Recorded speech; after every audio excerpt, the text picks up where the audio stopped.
morning. This is Gaming Perspectives with Saul and Jolene. And today we're talking about AI for artwork for RPGs. Was that too long of a title and didn't make any sense? Yeah, I'm it not did. sure. Yeah, AI art and RPGs. How's that? A little shortened. AI art is kind of like all the rage. Everybody's trying it. Everybody's looking at it, making it, sort of. I don't know, what do you call it, making it? Help the AI make it? I have no idea how would you call it. But you are instrumental in helping the AI make art by giving it stuff to make. Basically, you're asking it to draw you a picture. Right. Yeah, exactly. Since it's artificial intelligence drawing you the picture, you got to teach it what to do. Right. Well, you don't actually teach it how to draw art and all that other stuff, but by giving it words, it learns, and so it's able to draw better as it goes along, as it learns. So, Jolene's a little... Well, okay. Full disclosure. AI scares the bejeebies out of me. I was about to say that. So, in any form. She's not a neutral observer about AI in any form. When we decided to do this episode, I wrote a list. I got one pro and a whole bunch of cons. But then... About AI art or about AIs in general? AI artwork. Okay. For RPGs. Right. But then I had a conversation with Ian and discovered that people use it for all kinds of stuff. Having to do with any kind of gaming and like computer gaming and stuff. Like his group that he is in charge of, I don't know what they do. They play, I forget what game, but it's a massively online... It's kind of like World of Warcraft, but not World of Warcraft. He's in some kind of something. Anyway. I think it's like Tribes too, but that's not it. That's not it. Okay, that's why I said I don't know, because you're just going to name things randomly. I know, but it's like Tribes too, which is like this futuristic. You have jetpacks, you have armor, and you shoot pistols and different types. They're in I would call it a clan. We would call it a clan, but I don't know what they call it. But anyway, his group, a whole bunch of them, used AI artwork they're working on making their own, what do you call it, logo for their group, right? Yeah. I was thinking their own avatar. And he said that him and the people that were deciding on which one to use, they went through like 800 pictures to and to narrow it down.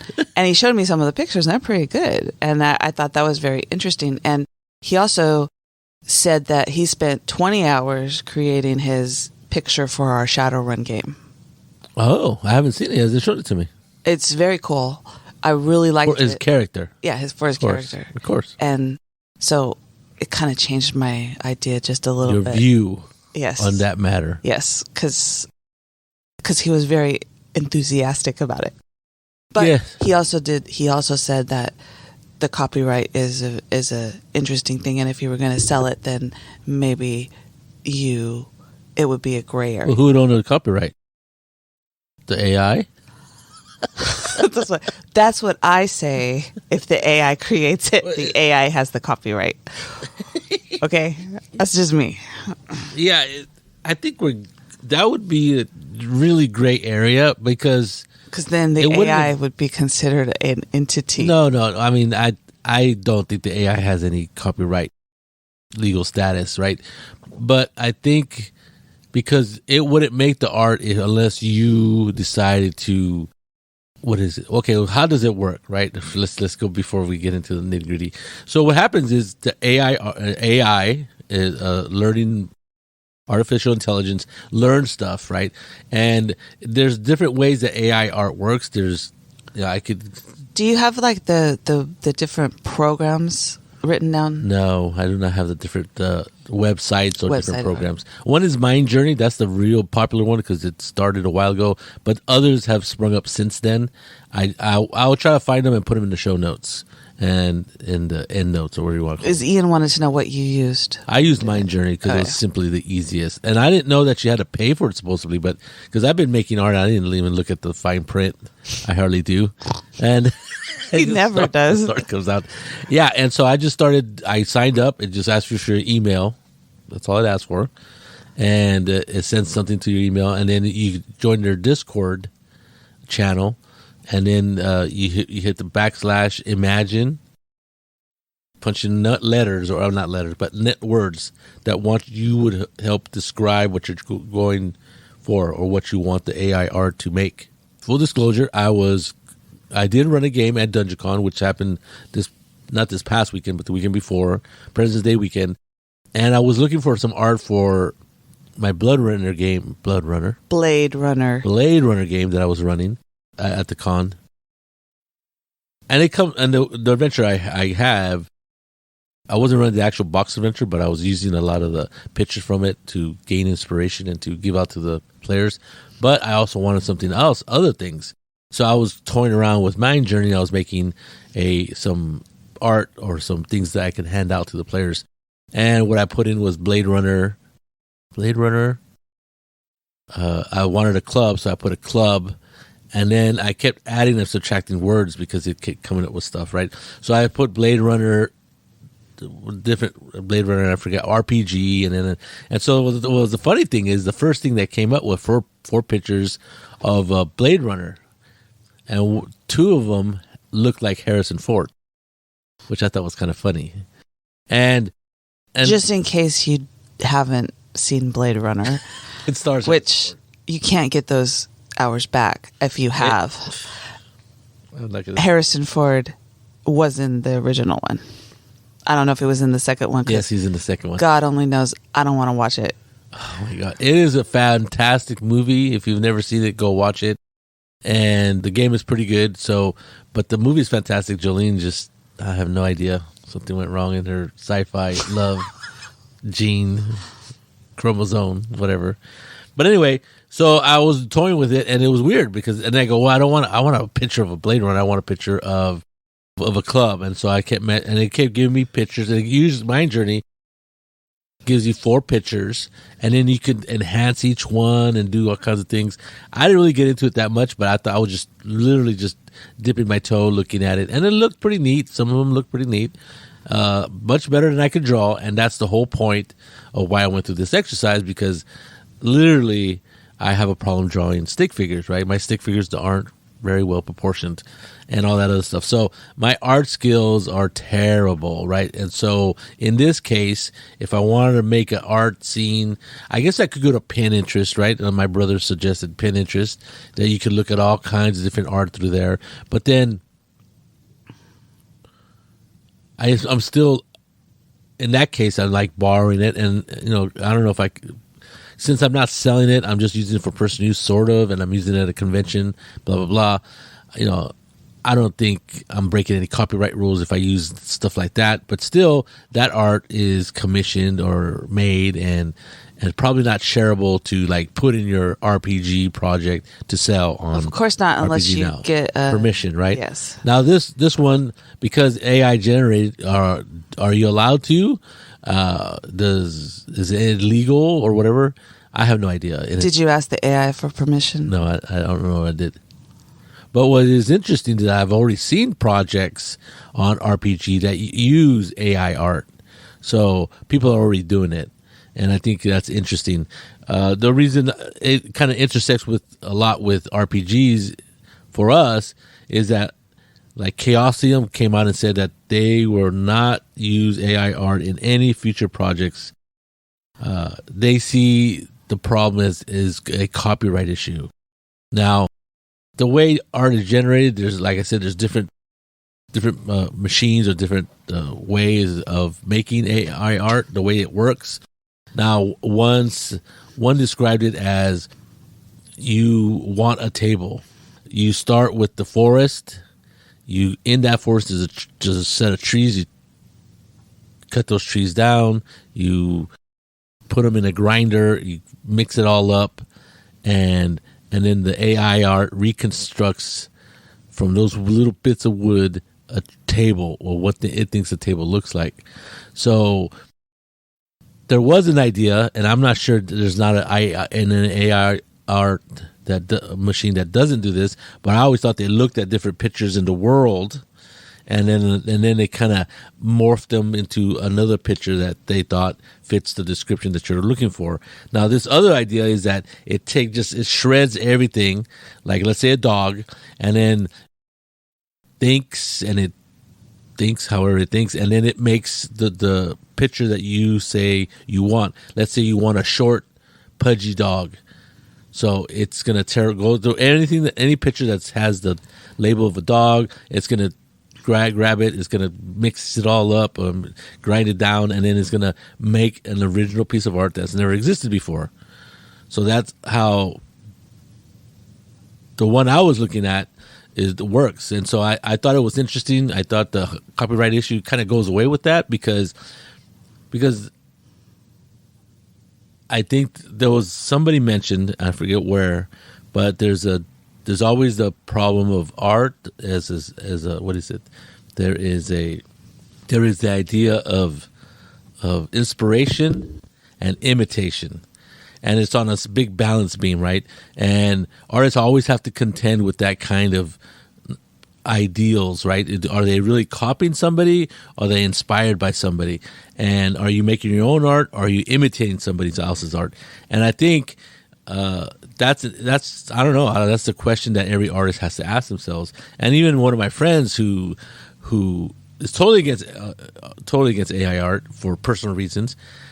He says he has that problem because if everything he's ever seen influences what he creates, isn't that what the AI art machine is doing? It's looking at everything it's ever seen, grinding everything down, and then making its own idea of what that thing is, what you described is. That's the way Ian described it. Right.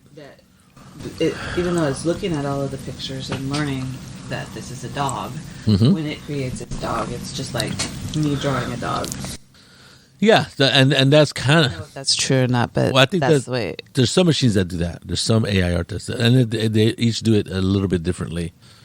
So another artist, so that's my friend Mike, and he's totally against AI art. He doesn't think it's right. He doesn't think it's it doesn't have any soul in it, right? Well... this other guy this other event happened in, I guess it was last year. I think it was in the summer in Denver. The state fair in Denver had an art contest, and this guy put in 3 pieces of art. All were AI art generated, and one of them won first place, and I think it's like $300. And what I told Ian that story, and he said, "Well, that might be wrong." but. What happened was he used AI art machine, or I forget which one it was, doesn't matter. And then he supposedly spent 80 hours on that piece of art, enhancing it, changing it, coloring it, doing all kinds of things digitally to that picture and to that art. And then he put that in. So where does that fall in the contribution of AI artists and the artist enhancing that and changing it? We have another friend who does a lot of that. He does collages a lot. He takes art from different things. He colorizes it, enhances it, changes it, does all kinds of things, and it looks pretty cool. He's the one who drew our web art with us talking into the microphone, and though he drew and colored that himself, he didn't use collages and stuff. So I didn't get to talk to Jim, is his name, Jim Foster, and I didn't get to talk to him about his idea on the AI art issue, but he probably think it'd be okay because he kind of does the same thing. He kind of collates stuff and colorizes it, changes it. Of course, he draws it and then adds stuff to it. He's a very talented artist anyway. Where would he fall? I don't have no idea, but I think he would kind of fall on the non-hating of the AI art machine. And then there was another friend. That's just your opinion. That was my opinion. I have no idea. Right, I have no idea. I don't know how he would personally feel. And then I have another friend who I knew in high school. Well, sort of knew. I knew who he was, but my brother knew him. Anyway, he said, "Well, I'm a professional artist, and I don't think so far AI art can produce what I can produce." And he said, "My skills and my talent are always going to be wanted because the people know who I am, and this is the kind of work that I do. But if they keep getting better and better, I don't know what lies in the future." So he doesn't doesn't really care about the AI art. Okay, now that Saul has pontificated on this for a while, let's take it into how it would affect RPGs. Right. So Chaosium said no AI art. Basically, they said it would hurt artists. And I totally agree with that. Yes, in some way it would have. Also, they said that sooner or later, a court is going to say that that is a copyrighted material that you're using, and you're going to get into trouble.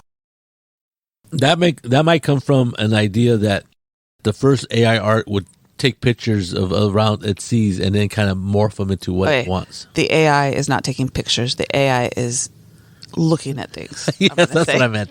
Yes. Because if the AI has a camera, then we're all in big trouble. So I think that the copyright issue seems like a good legal issue to stand behind because really we don't know. Right. It's like Kathy and I had a discussion about this because she was with me when I was talking to Ian, and she said it's like when texting came out on phones, right? Before there wasn't a lot. I mean, people could text and stuff, but there wasn't a law about texting in your car. A law about texting. Yes. So she said when cops would stop people and they were texting, they couldn't give them a ticket because there wasn't a law about it. There was a law about talking on your phone, but not texting. This is what so she said that they actually had to go in and explain it to the lawmakers that they needed to change the law, right. But they had to explain what texting was to them. Well, I mean, I think a cop could probably get away with distracted. And I don't know if that's even I'm just telling you that. But yeah, to be clear, like, there's people that, it's not in the law, bro. But the cop will give you a ticket anyway. I'm just saying that that's what she said. And let the courts figure it out. Yeah. Let the fight out in courts. Any other person might win. But you're right. I hadn't thought about that. You're right. There's always that, right? There's always, especially in technology, there's always that backlog. We had this discussion when we talked about the OGL, when we talked about the perpetual. The word perpetual. Yeah. And it always depends on when lawyers will tell you that, all the words can be debated, right? And everybody can have an opinion on what that means. Yes. But what happens when they go to court is they debate it in front of a judge, and then a judge decides what it means. Right. So there you go. But I was thinking about the law, though. There always seems to be a lag between the new technology and what the law. Yeah, like texting, right? Yeah. Some people are like, "What are you talking about?" And apparently, Ian says there are test cases going out about AI art, and it will depend on what happens in those cases, whether copyright, blah blah blah. You're right. I think the main issue for Chaosium is they don't want to put artists out of work. And and Chaosium is a big publisher, right? Right. But anybody who wants to publish an RPG, artwork is one of the things that people are drawn to buy your book or your PDF. Or I see what you said, drawn there. Drawn to. I was not making a joke. Yeah. No, I agree. I mean, I was having this discussion with Mike and my brother Felipe, and we were talking about AI art, and I go, well, I hate to say it, but when I go into a bookstore, the art on the cover of the book a lot of times sells me on the book, even before I even read what it is. I go, man, that book looks cool. The art looks cool. So it makes me pick up the book.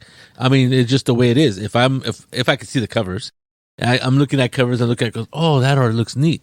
That was one of the things that I liked about Robert Jordan, even though I didn't make me pick up the book and read it.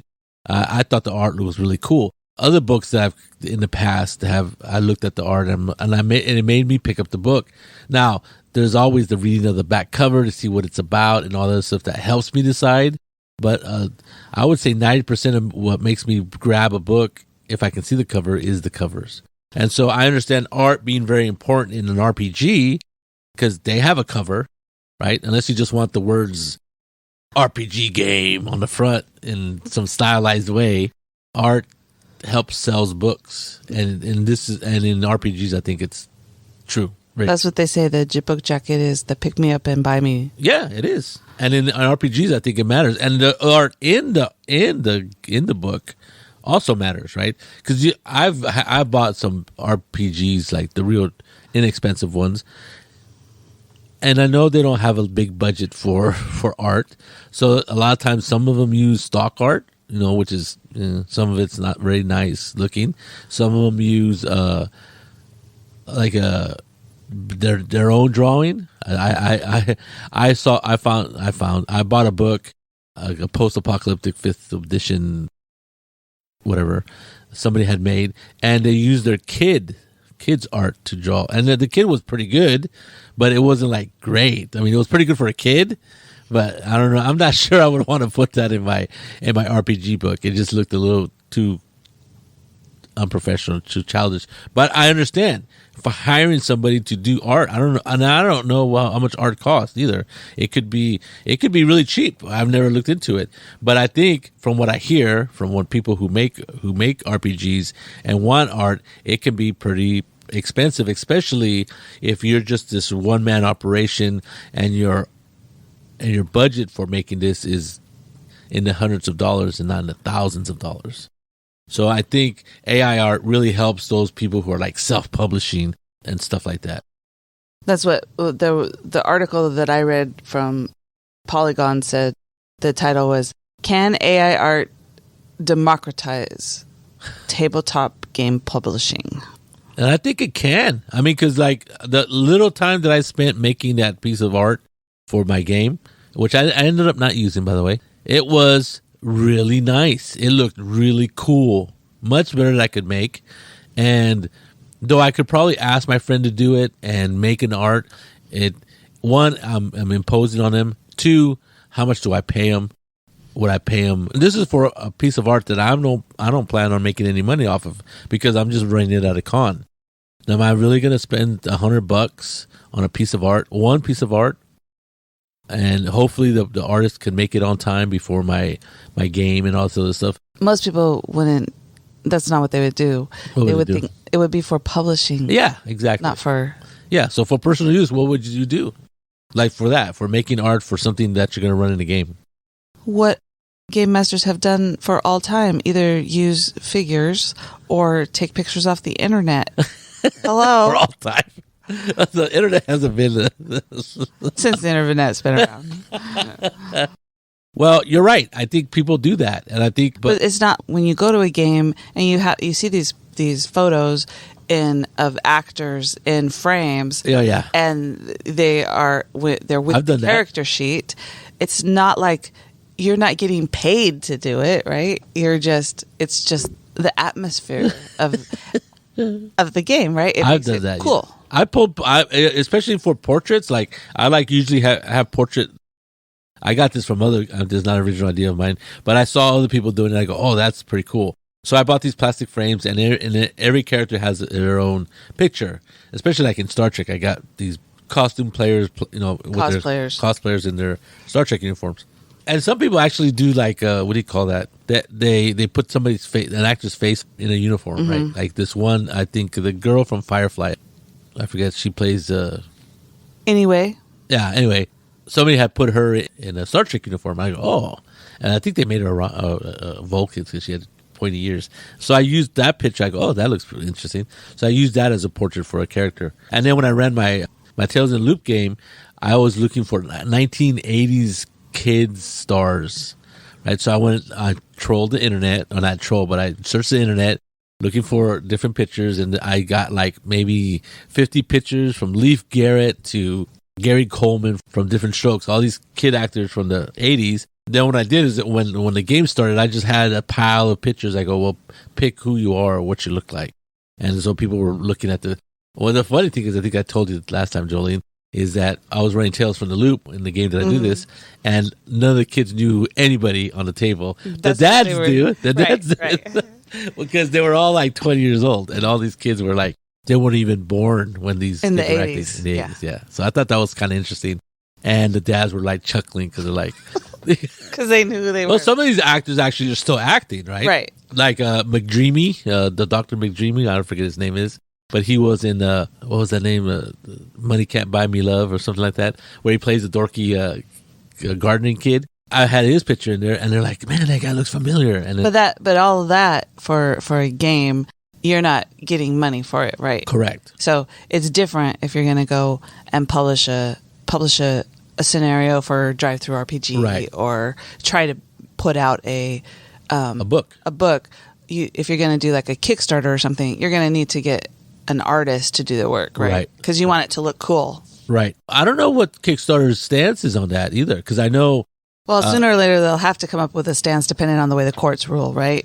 Like, even Drive Through RPG says that, you told me they say that you have to tell them if your art is AI generated.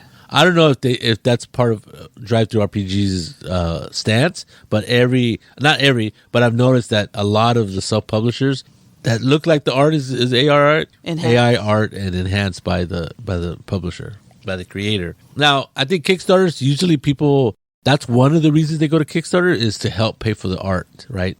A lot of times they'll commission an artist to do like one piece or a few pieces because they have a little bit of money, and they're like, this is the artist that we want to use, help us make this book, and we can pay this author to do more art for our book.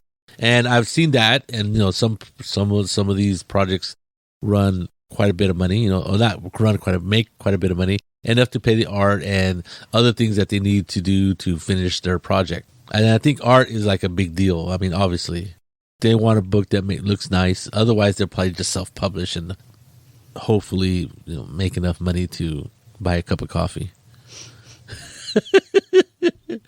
But a lot of it has to do with how you want to use it. And I think if you're self-publishing, I could see the attraction of using AI art, because AI art could look pretty nice. It doesn't take a long time, and it costs you zero money, right? So far, yeah. I think, well, as my brother told me, and so did Mike, that Mind Journey, I have to pay for $39.99 or some amount a month, which maybe I just started using it like maybe a month ago. If there's something on my credit card, I'm not gonna pay for it. No, I'm not gonna pay for it. I thought it was pretty cool because I go, man, this is free. I was like making all kinds of pictures. I wasn't printing very many. I was just making them, and other people are doing it too. Because like I was in the newbie page or something like that, and you can see what other people are making too. So I thought that was interesting. So the Pro, which is cost in my column, that's the only one I got. Well, there's cost, and then you can actually help. I know that you can do this with a real artist. Is like you can kind of tell them what you're looking for, what's the look and the genre and all that you're going for. I've never worked with an artist, so I don't know how it works or how close they can get to your vision of what you want the art to honestly look like. They provide you with a bunch of different images that they either drew up or yes. And then they go, is this what you're looking for? Right. This is why you have to pay them a lot of money, because they got to figure out what you're looking for. Yes, there's that. And so AI art is very much the same, but it's instant. I mean, that's the real amazing thing about it. I put in that Blade Runner thing, and I didn't like the way it looked, so I changed the word. I added the word neon, and boom, all of a sudden, the next piece of art has a bunch of neon in it. It is fast. Seconds it takes. It's kind of hard to beat that. And it looks nice. I mean, and that's another thing. I think Mind Journey, they say, has problems with hands because it doesn't know how many fingers the hands are. I never like specifically said, give me hands of the Blade Runner. No. I would like a hand. I don't know. I really don't know what I think in a certain sense. Is it okay to use AI art in a self-published thing? I could see myself saying, I understand where that person is coming from. They don't have a lot of money for the art, to pay for an artist, and this is free. And it's either I publish it with no art, which is deadly, with really crappy art, which is also not very good, or I pay somebody and hopefully be able to make that money back from the sales of my PDF or my book or whatever, or I use AI art and it's pretty good, and at least in their eyes, and all the money that they generate from that book sale goes to the artist. An adventure that you recently ran, yeah. It didn't have any art in it. It just had the words, right? Yeah. Was there a picture on it? I think there's a couple pictures in here. Let me look at it real quick. I mean, it has a cover, obviously, but yeah. See, there's every once in a while there's a piece of art. And it's kind of like watercolorish. Yeah, it looks pretty cool. It's good for the style that it is. I think I could understand a small time publisher. Now, a big publisher like Chaosium, they're well established. Even though I'm not saying that they're a huge company, a huge publishing company, but they're they're well known. They probably have artists that they use usually in their products quite a bit, so they know the artist. They have a good working relationship with artists. Other companies, the same thing.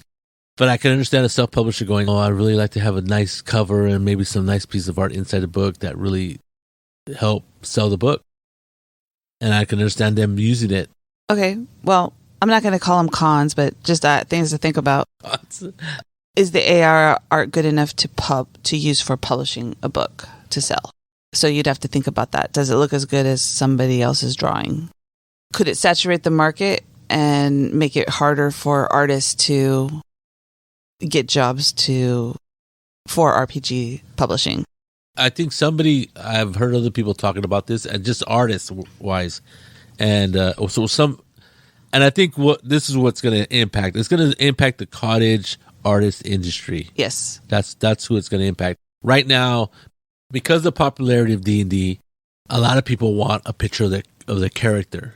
They'll commission art from people who sketch art, who make art, and they charge between, I don't know, $10 and $100, and people are willing to pay that price to have their character made. And I've seen it. I've seen people, oh, look, on D&D forums and stuff, this guy made this art, or this person made this art. It looks cool. It's just what my character looks like.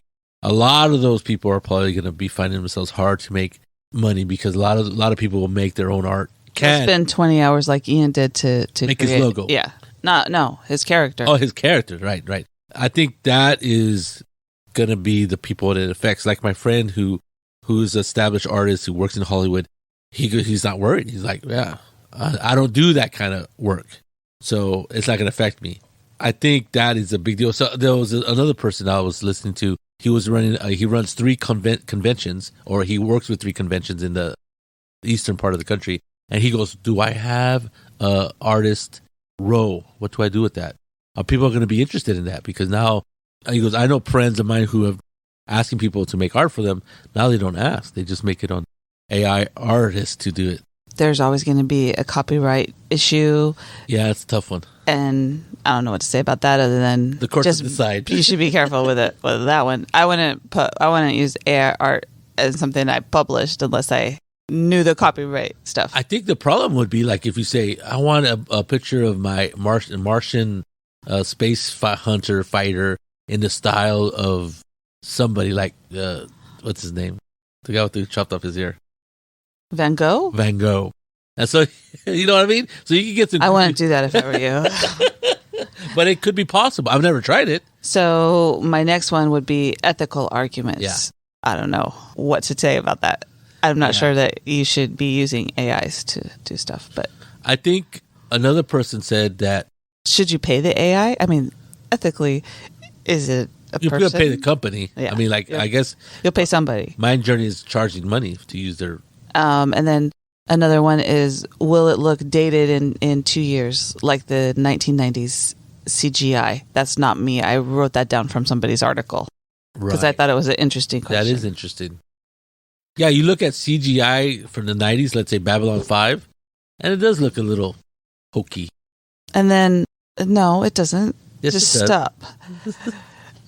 I'm not criticizing Babylon 5. I think it's a great show. And then will other large companies like, say, Hasbro or somebody like that try to replace paying artists with making an AI do the art? Now, a soulless company, the large corporation that all it cares about is profits, could care less about people. I hate to say that. But usually it's profits above everything else.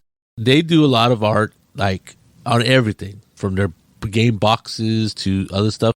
And Wizards of the Coast, they churn through all kinds of art for all their cards.